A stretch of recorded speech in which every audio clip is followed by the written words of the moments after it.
Last year I actually had the wonderful experience of getting invited to teach in Indonesia.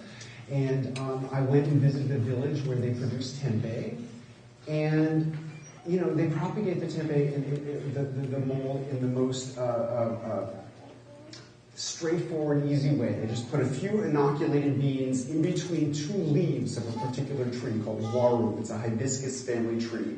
They let it overripen about 3 days, and you see spores developing, and then they dry it out, and they just use one of those leaves and run that through the soybeans to make the tempeh. But the significant thing is that the spores some of them were black and some of them were yellow. So right there is indication of a mixed community. Rhizopus globosporus just has black spores.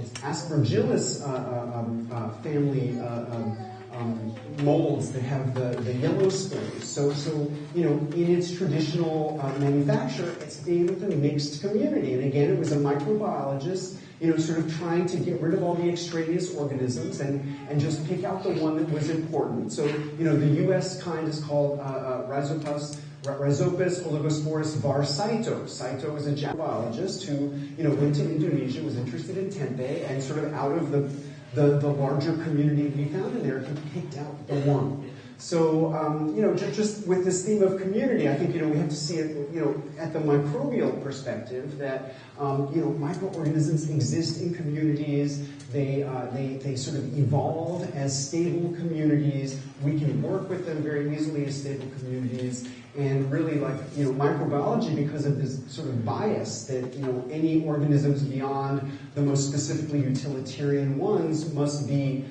extraneous and potentially dangerous, has sort of gotten rid of all of these. And what that's done is made it impossible for generalists to propagate these things. And, I believe that this is exactly analogous to what we've seen happen with seeds over the past century, where, seeds were always, saving seeds was always part of having a garden or practicing agriculture.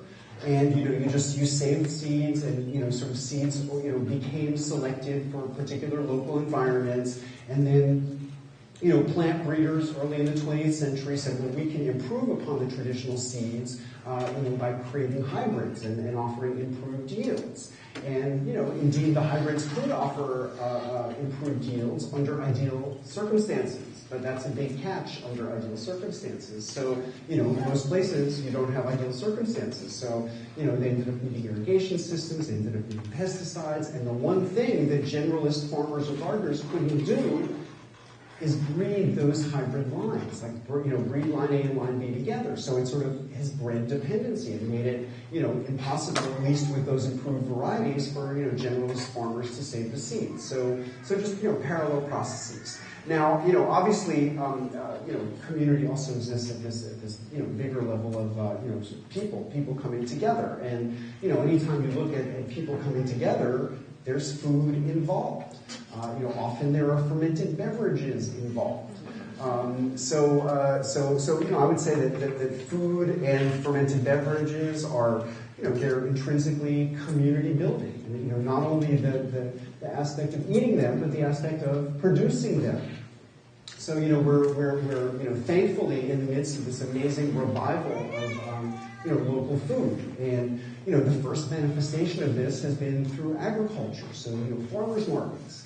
The period of time when I was growing up in New York City, there were no farmers markets. People had completely, let go of the idea of local or regional food self-sufficiency, and I think largely had bought into the idea that efficient centralized food production is a good thing. And I think in the intervening decades, there's been a growing recognition that there's a cost to that. Many different levels, from the freshness and nutritional value of food, to food security, to sort of economic dependency, all these different levels. But the revival of local food has to be more than the revival of local agriculture, because the foods that people actually love to eat are not just the raw products of agriculture. They'll have to start with the raw products of agriculture. But it's, it's all the things that you can turn the raw products of agriculture into that people really love to eat. And, really, like, it is products of fermentation that are the original and still the most important, what we call value-added products. That you can turn the products of agriculture into. So, if you have milk and you can turn it into cheese, then you have something that is more valuable and more stable. If you can take cabbage and turn it into sauerkraut, you have something that's more valuable and more stable. If you can take meat and cure it, you have something that's more valuable and more stable. So, if you have grapes and you can turn it into wine, you have something that's more valuable and more stable. So really, like, the fermentation is a really vital piece of the puzzle of trying to, revive our local food systems.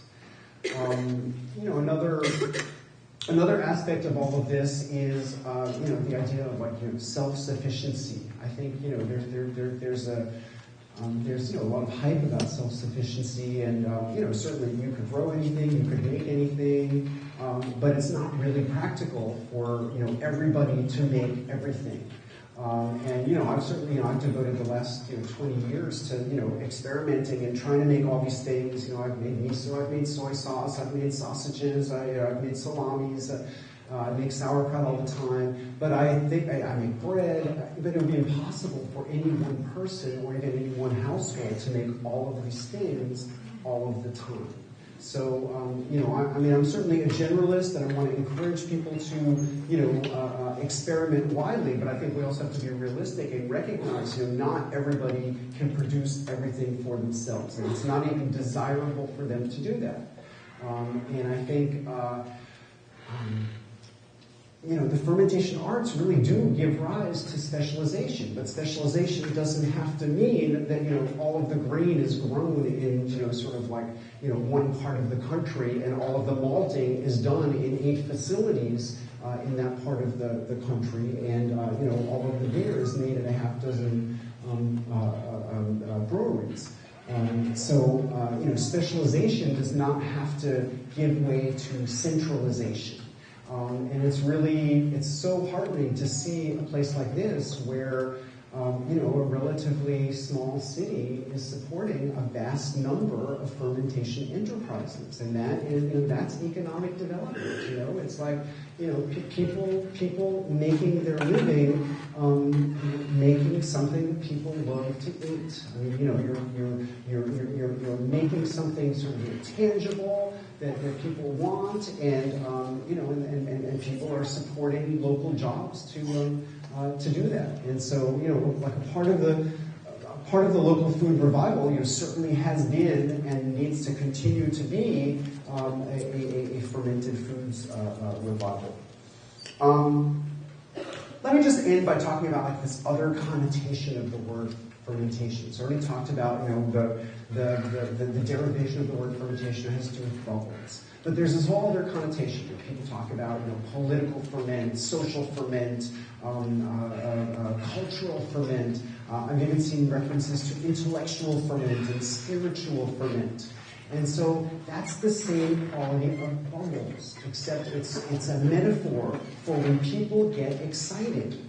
When people get excited about ideas, they get bubbly. Like, they want to talk about them. They're irrepressible. They want to tell everyone they know about the idea that they're excited about.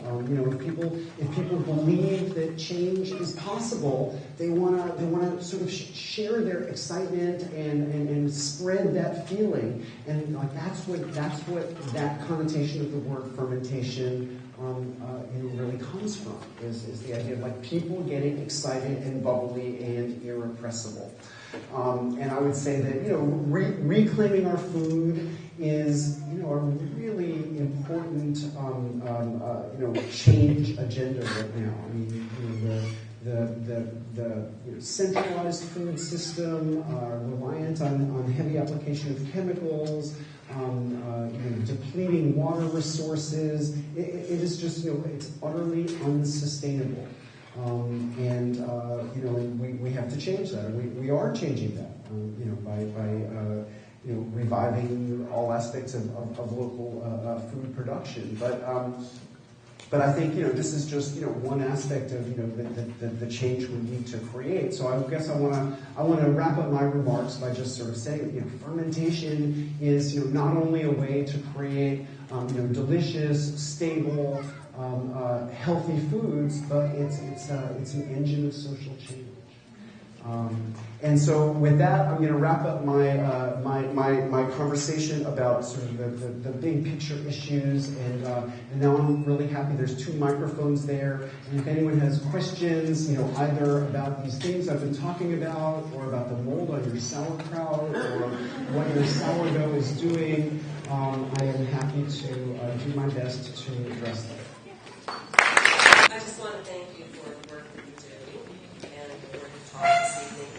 I have a number of comments I'd like to make. One thing I'd love to hear more about in the future is how these bacteria help and aid digestion and the immune system. And I know you can't cover everything, and I really like what you did cover. I did a little workshop for some of the honors college students this afternoon where we made some sauerkraut, but that's it for here now. I do teach more intensive workshops in Tennessee. If everyone want a 5-day immersion, I do those. And let me address for 1 second like the idea of health benefits, digestive and immune stimulating benefits of fermented foods. And I mean, personally, I am very, very wary of, miracle cures, promises of miracle cures. And I have this experience where, I've been living with HIV for 20-odd years, and I wrote on the back of Wild Fermentation that Katz considers fermented foods to be an important part of his healing. And you would be amazed at what people could extrapolate from a statement like that. I mean, I have people all the time introduce me by saying that I cured AIDS with fermented foods. I'm trying to be really, really clear that, that's not my story. I take HIV meds, and I do feel like the food that I eat is part of what keeps me healthy. So, I can tell you anecdotally, just from emails from hundreds of people, that, many people have dramatic results improving their digestion specifically when they incorporate live culture fermented foods into their diet. These foods really do, or the bacteria in our guts enable us to digest food and assimilate nutrients. And because so many of us have anemic microbial ecologies in our guts because of the influence of all of these chemical compounds, that sometimes when people have not been exposed to these foods and start eating bacterially rich foods, it really reawakens the digestive system and improves people's digestion. Overall immunity.